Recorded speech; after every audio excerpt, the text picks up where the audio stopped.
Hello and welcome to another episode of What's Inside. Today we are looking at a Star Wars trading card game from Attack of the Clones. These were put out by Wizards of the Coast back in... Oh, when were these put out? I forgot. I should probably look these things up beforehand. Yeah, 2002. That was 15 years ago now. Some of you may not have been alive for this movie. That disturbs me. So this is the light side deck. These starters are all the same, so it's a pre-constructed deck. You get 40 cards, and it's got everything you need except dice. You're going to need a couple of, I think, D6s for this one. So let's open this up and see what we've got in here. Now there is a 2-player starter out there, but these were the more common to find ones. And they still pop up pretty regular. And you can find these fairly cheap. But these are considered advanced decks by Wizards, so fairly advanced. But it is aimed at ages, I believe, 10 and up. Yep, 10 and up. So these are sealed. There's a foil. And here we have our rule book and our deck. So let's tear into this and see what we've got.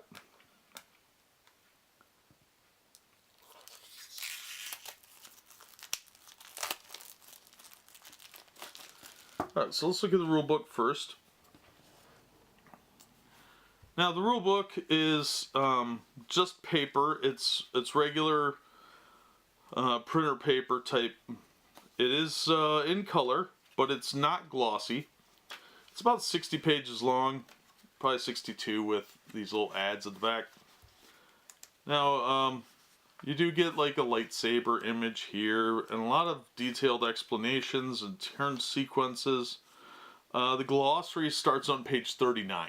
So it is sort of aimed at beginner level, but at the same time it is a fairly complex game, supposedly. The images are kind of few and far between, but you get the idea. It would have been nice if the cover was glossy, but it's just... It looks glossy and it's not. It's just regular printer paper with an image on it. But it's decent quality, at least for what it is. Could be a lot cheaper, that's for sure. So here we've got our card deck. I really like the image on the back. Classic Star Wars look. So I think they were probably planning on having this expand into more stuff. But yeah, I don't think this one really took off the way they were hoping. You never can tell with the movie tie-ins. So let's see what we've got here. Especially when Decipher was doing their own card game and Wizards kind of jumped in with this one. So let's see what we got. We got a Naboo's Starfighter Squadron. We've got a Naboo's Senatorial Escort. We got Anakin Skywalker. A Taylander Shuttle. And then we've got Surge of Power. Another Anakin Skywalker. Different image, different stats. Padawan's Deflection.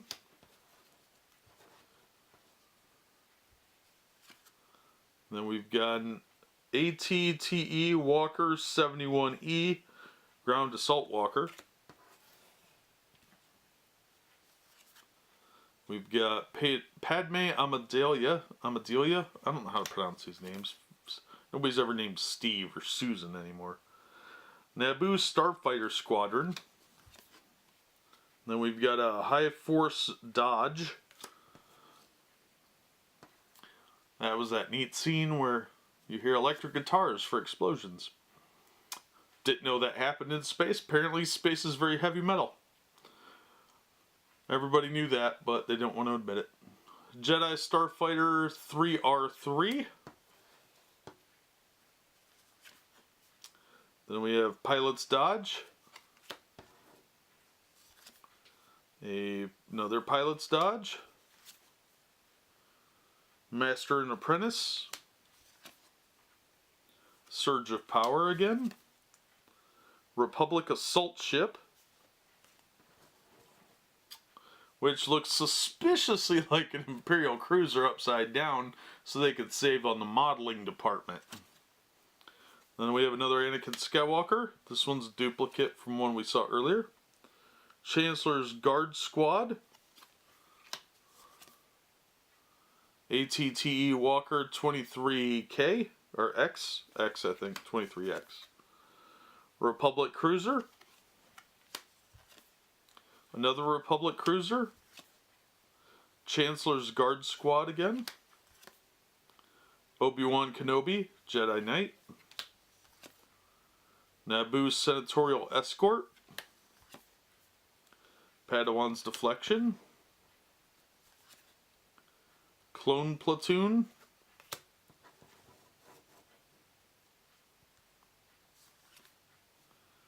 Then we have a Wedding of Destiny. Oh, draw 3 cards and you gain +1 force. Then we have Sonic Shockwave. Then we have Plo Koon, who's a Jedi. Jedi Master, no less. I would have liked to have seen more with some of the other Jedi, but they didn't really do a lot with that. A Republic Assault Ship. Another Padme Amidala. Whatever her name is. Natalie Portman. Clone Squad. Clone Platoon. Another Clone Squad. Jedi Starfighter 3R3. Taylander's Shuttle. Kit Fisto. Naboo Security Guard. Take the Initiative mission. And finally, Padme Amidala character, Naboo Diplomat. This is our foil. It's actually a pretty nice foil. And it's got a different picture of Padme than the other cards had. And it's a foil, and I love foils. I have a sick weakness for foil cards. They are just the coolest. So that is the pre-constructed light side deck for the Star Wars Attack of the Clones trading card game. Put out by Wizards of the Coast in 2002. Aimed at ages 10 and up. You do need 2 decks. One light side, one dark side, most likely. I don't really know why you'd have light side fight light side. It seemed kind of silly, but I suppose you could. Card quality is nice. The images are all from the movie, which is really cool. So high quality images, nice quality cards. The foil is really nice. I don't know if they had boosters for this, but if they did, I'd definitely pick up some foils from it for sure. But my weakness for foils makes me biased. Overall, it looks like a pretty straightforward game. Fairly simplistic. It says advanced, but I don't think it would be that bad because it is aimed at ages 10 and up. So it shouldn't be too hard of a game. I think you could find these cheap enough to justify picking up a couple packs of the starters and playing it out and see what you think. Especially if you're a Star Wars fan, you'll want to add this to your collection of collectibles.